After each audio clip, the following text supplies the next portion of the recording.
नमस्कार। आज हम देखेंगे कि ब्याज खाता ऐप को आप कैसे ब्याज का हिसाब रखने के लिए इस्तेमाल कर सकते हैं। जब आप अपना फ़ोन नंबर डाल के अपना अकाउंट क्रिएट कर लेंगे ओटीपी डालने के बाद, तो आपको ऐसी स्क्रीन दिखाई देगी। किसी भी पार्टी का हिसाब रखने के लिए आपको ऐड खाता पहले करना पड़ेगा, उनका खाता जोड़ना पड़ेगा। तो खाता जोड़ने से शुरू करते हैं। ऐड खाता पे टैप करके अपने दोस्त का कांटेक्ट, अपने पार्टी का कांटेक्ट सेलेक्ट कर लिया। और अब आप देख सकते हैं कि ऐप में आपसे पूछा जा रहा है कि किस प्रकार का खाता बनाना है। तो टोटल 3 प्रकार के खातों का ऑप्शन अभी है। नो इंटरेस्ट खाता, यानी अगर मेरा लेन देन इस पार्टी के साथ बिना ब्याज का है तो मैं ये वाला खाता बनाऊंगा। और इंटरेस्ट में हमारे पास 2 ऑप्शंस हैं, सिंपल इंटरेस्ट खाता और कंपाउंडिंग इंटरेस्ट खाता। कंपाउंडिंग इंटरेस्ट खाता में दोनों तरफ के जो ट्रांजैक्शंस हैं, लेन और देन के, जो पैसे आप देते हैं लेते हैं, दोनों तरफ के ट्रांजैक्शंस पे इसमें ब्याज लगता है। और इसमें कंपाउंडिंग की तारीख वाले दिन जो बैलेंस होता है, उस बैलेंस को नया मूलधन नया प्रिंसिपल अमाउंट मान लिया जाता है और वहाँ से आगे उस मूल राशि पर ब्याज लगता है। सिंपल इंटरेस्ट खाता में आप प्रिंसिपल की और इंटरेस्ट की अलग अलग एंट्रीज कर सकते हैं, और इंटरेस्ट में जो आप एंट्री करेंगे उस पर एडिशनल अलग से और ब्याज नहीं लगेगा। तो मान लीजिए अभी मैं सिंपल इंटरेस्ट खाता इनका बनाता हूँ। 2% प्रति महीना के हिसाब से हमने ये बना दिया। अब ऐप में आपसे पूछा जा रहा है कि आप अवधि या ड्यूरेशन की गणना के लिए कौन सा तरीका इस्तेमाल करना चाहते हैं। हमारे पास 2 ऑप्शंस हैं, टोटल डेज या date to date. Total days का मतलब है कि सारे दिनों की गणना शुरुआती और अंत की तारीख तक की जाएगी, और उसको 30 से भाग दे के जो रिजल्ट आएगा उसको हम यूज़ करेंगे ब्याज की गणना करने में। और डेट टू डेट में है कि अगर 13 मार्च 2026 से 19 मई 2026 तक की अवधि कैलकुलेट करनी है, उदाहरण के तौर पर, तो 13 मार्च से 13 मई को सीधे ही 2 महीना बोल दिया जाएगा, 13 से 13। और 13 से मई से आगे जो दिन बच गए उनको काउंट करके 30 से भाग करके जोड़ दिया जाएगा। तो ऐसे हमारी अवधि आ जाएगी और ब्याज की गणना हो जाएगी। तो इनमें से जो भी आप जिस भी तरीके से अवधि की गणना करते हैं उसको चूज कर लें। मैं अभी टोटल डेज सेलेक्ट कर रहा हूं। तो ये हमारा सिंपल इंटरेस्ट खाता शीतल के साथ बन गया है। अभी आप देख सकते हैं यहाँ पे कोई भी ट्रांजैक्शंस या कोई भी एंट्रीज नहीं की हुई हैं। तो मैं एंट्री करता हूँ। मैंने 2024 की 1 फरवरी को शीतल को 1 लाख रुपए दिए थे। और प्रिंसिपल अमाउंट है ये अभी, क्योंकि इस पे मैं चाहता हूँ कि ये तो उधार दिया है, ब्याज लगे, तो मैं इसको पूरे को प्रिंसिपल अमाउंट में रखूँगा। और इसके बाद इसको मैं सेव कर दूंगा। और अगर मैं चाहता हूँ कि इनको इस ट्रांजैक्शन के बारे में सूचना मिले तो मैं ये एसएमएस ऑन कर सकता हूँ, और नहीं भेजना चाहता हूँ तो ऑफ कर सकता हूँ। और इसको मैं सेव कर देता हूँ। तो आप देख सकते हैं कि ये 1 लाख की एंट्री हो गई है। इसके नीचे नोट का जो आइकन है, इसका मतलब ये है कि इस 1 लाख में से कितना हमने प्रिंसिपल में एंट्री ली है, और इस सिक्कों का मतलब है इंटरेस्ट, तो कितना हमने इंटरेस्ट में एंट्री लिया। हमने पूरा 1 लाख की एंट्री प्रिंसिपल में की है। और हम इस पे टैप करेंगे ट्रांजैक्शन पे, तो ट्रांजैक्शन की डिटेल खुलेगी, जिसमें हम देख पाएंगे कि इसमें प्रिंसिपल अमाउंट 1 लाख है, इंटरेस्ट अमाउंट हमने 0 है, और इंटरेस्ट की ड्यूरेशन 798 दिन की है। और इस अवधि पर 1 लाख पर 53,200 का ब्याज बना है। तो इफेक्टिव अमाउंट हो गया इस ट्रांजैक्शन का 1,53,200। अब हम वापस चलते हैं और बाकी एंट्रीज करते हैं। तो 2024 के ही सितंबर में 16 तारीख को शीतल ने मुझे 50,000 रुपये वापस किए। अब आप देख सकते हैं कि यहाँ पे ये बता रहा है कि 15,200 जो ब्याज बन गया था 16/9/2024 तक। तो इसने ऑटोमेटिकली इंटरेस्ट में उतना अमाउंट भर दिया है। मैं चाहूँ तो इसको बदल सकता हूँ, कम या ज़्यादा कर सकता हूँ, उस हिसाब से प्रिंसिपल में जो एडजस्ट होना है वो भी चेंज हो जाएगा। या फिर मैं सारे ही प्रिंसिपल में एडजस्ट करता सकता हूँ, या फिर मैं सारे ही इंटरेस्ट में एडजस्ट कर सकता हूँ। तो ये ठीक है, एंट्री मैंने बना ली और फिर मैं इसको सेव कर देता हूँ। अब इसमें आप देख सकते हैं कि प्रिंसिपल में 34,800 गए हैं और इंटरेस्ट में 15,200 गए हैं। तो अब इफेक्टिवली हम कह सकते हैं कि मेरा जो प्रिंसिपल शुरू में 1 लाख हमने दिया था, उसमें से 34,800 घट गए हैं और अब उनका जो शेष होगा उस पर इसके आगे ब्याज लगा होगा। और अभी यहाँ पे ऊपर बैलेंस वाला आप कार्ड देखिए, इसमें पेंडिंग प्रिंसिपल जो है 65,200 है, पेंडिंग इंटरेस्ट जो है वो 24,776 है। तो टोटल रुपए जो हमें उनसे लेने हैं वो अब 89,976 हैं। और अगर मैं सी कैलकुलेशन वाला बटन दबाता हूं तो ये गणना कैसे हुई है ये सारी मैं इस पेज पर देख सकता हूं। तो इस प्रकार से आप सिंपल इंटरेस्ट जो खाता है उसका इस्तेमाल कर सकते हैं। अब हम एक नया खाता बनाएंगे कंपाउंड इंटरेस्ट वाला, और उसका कैसे इस्तेमाल कर सकते हैं वो देखते हैं। कंपाउंडिंग इंटरेस्ट खाता के बारे में मैंने आपको बताया था कि इसमें दोनों तरफ के लेन देन पर ब्याज लगता है। तो हमने कंपाउंडिंग खाता सेलेक्ट कर लिया, 2% पर महीना पर ही हम दे रहे हैं और कंपाउंडिंग पीरियड चूज करना है। वेन एवर यू डिसाइड, या तो कोई अवधि हम चूज कर सकते हैं, 1 महीना, 3 महीना, 6 महीना, 1 साल, 2 साल में से, या फिर हम वेन एवर यू डिसाइड में से कुछ चूज कर सकते हैं।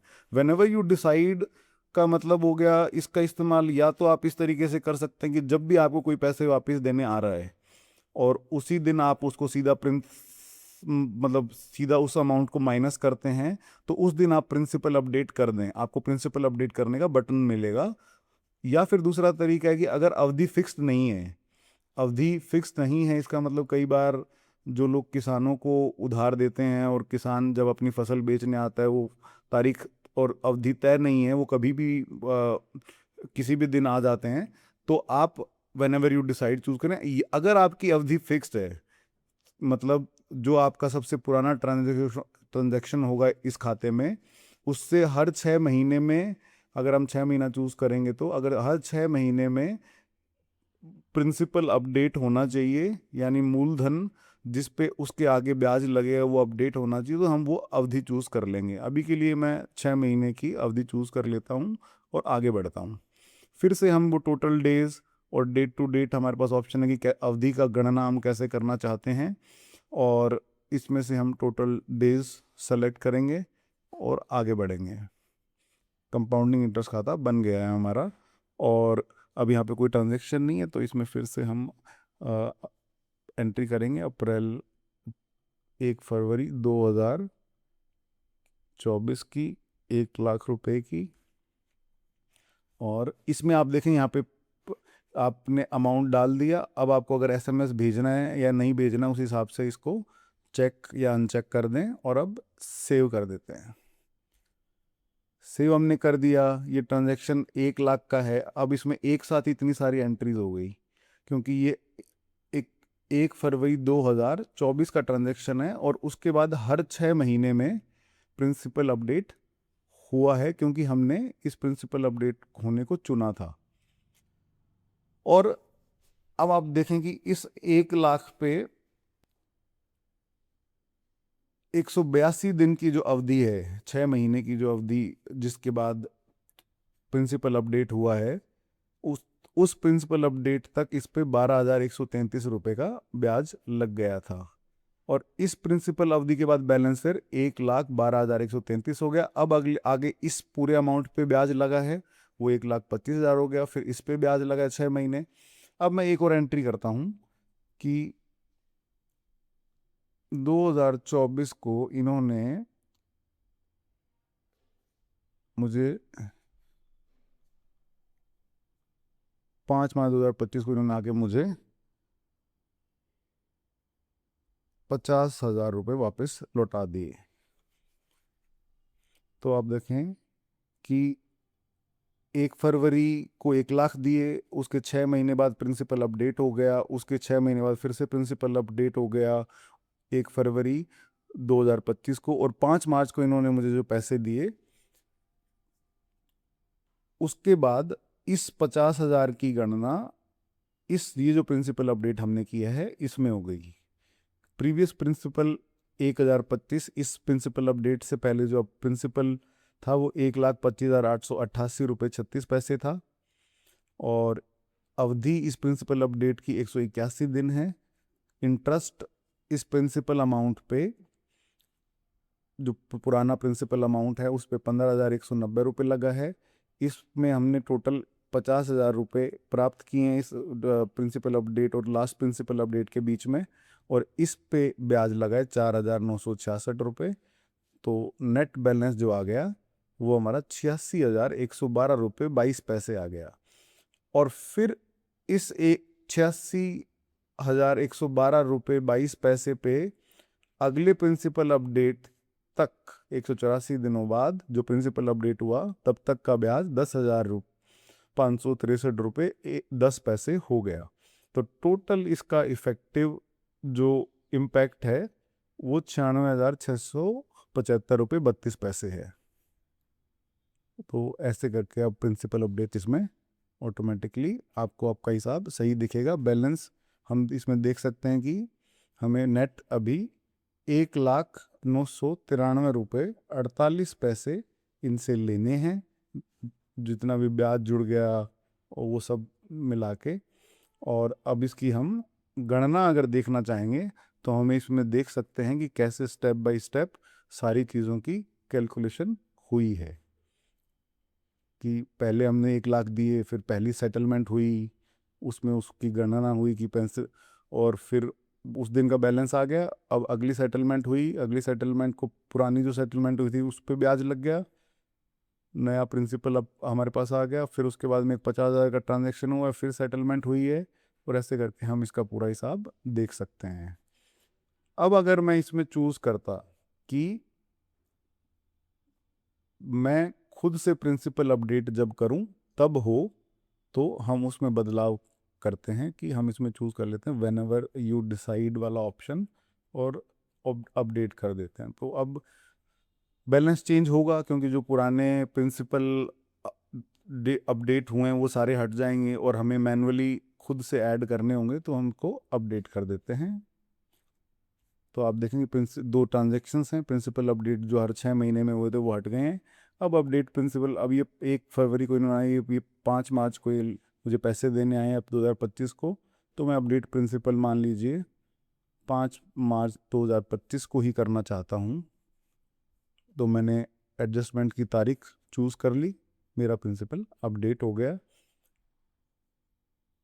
1,50,000 और 50,000 ये दोनों ट्रांजैक्शंस को हमने इस्तेमाल किया। पहले इनका ब्याज मैंने 5 मार्च तक का निकाला, इसका मैंने ब्याज 5 मार्च तक का निकाला। इस पे तो ब्याज 5 मार्च तक कुछ लगा, यानी कि उनकी अवधि 0 है। 5 मार्च को ये ट्रांजैक्शन हुआ है, 5 मार्च को ही हमने गणना की है।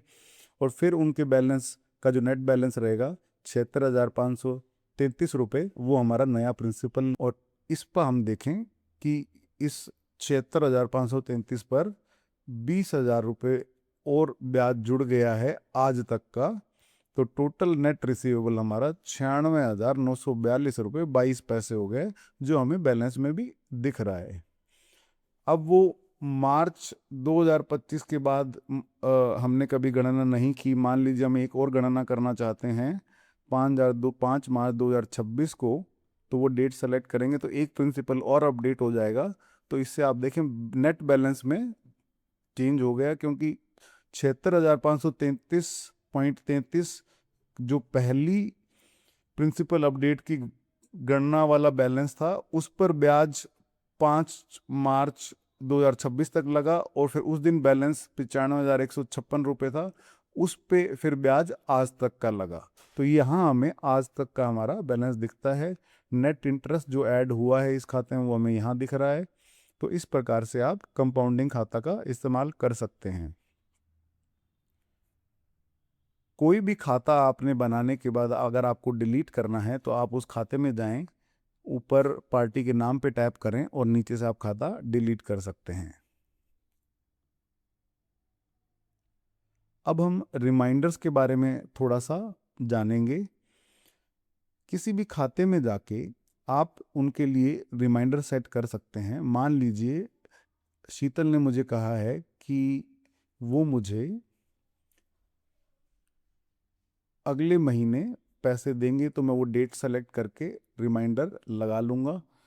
और उन्होंने मुझे कहा है कि वो मुझे अब हर महीने 20,000 देंगे, तो ये लिख के मैंने नोट बना के रिमाइंडर सेट कर दिया। 9 मई 2026 को मुझे याद करेंगे। याद, अब ये जो रिमाइंडर है ये शीतल को नहीं जाएगा, ये पार्टी को मैसेज नहीं जाता, इसमें ये रिमाइंडर आपको मिलता है। और जिस दिन का भी ये रिमाइंडर होगा आपको उस दिन नोटिफिकेशन आ जाएगा और आप लिस्ट में ये रिमाइंडर देख पाएंगे। अब मान लीजिए मेरा ये एक और जो शीतल के साथ खाता है, इसके बारे में शीतल ने मुझे कहा है कि वो मुझे आज ही पेमेंट इसकी शाम को करेंगे, तो मैं इसका आज का तारीख सेलेक्ट करके रिमाइंडर सेट कर देता हूँ। अब रिमाइंडर सेट करने के बाद मैं माई रिमाइंडर्स वाले पेज पे, जैसे ये आज का रिमाइंडर है तो मुझे आज के सारे रिमाइंडर यहाँ दिखेंगे। अपकमिंग रिमाइंडर्स जो हैं वो मुझे यहाँ दिखेंगे, जो इन्होंने मुझे हर महीने 20,000 देने की बात की है वो वाला खाता यहाँ है। और यहाँ आज का मुझे जो रिमाइंडर दिख रहा है उस पे जब मैं उनको यहाँ से फ़ोन कर सकता हूँ और उनसे बात कर सकता हूँ, तो अगर वो मुझे एक बार उनसे बात हो जाए तो मैं इसको यहाँ से चेक करूँगा। और उन्होंने मुझे कहा है कि अब मुझे वो आज नहीं कल देंगे पैसे, तो मैं यहाँ से फॉलो अप रिमाइंडर भी उनका सेट कर दूँगा। और सेट रिमाइंडर कर दिया तो अब 10 तारीख का हो गया और अब मुझे कल रिमाइंडर ऐप में आ जाएगा, नोटिफिकेशन आ जाएगा। और ये जो कल वाला रिमाइंडर है वो मुझे होम पे, इस माई रिमाइंडर्स के पेज पे कल दिखेगा। तो इस प्रकार से आप रिमाइंडर्स का इस्तेमाल कर सकते हैं। धन्यवाद।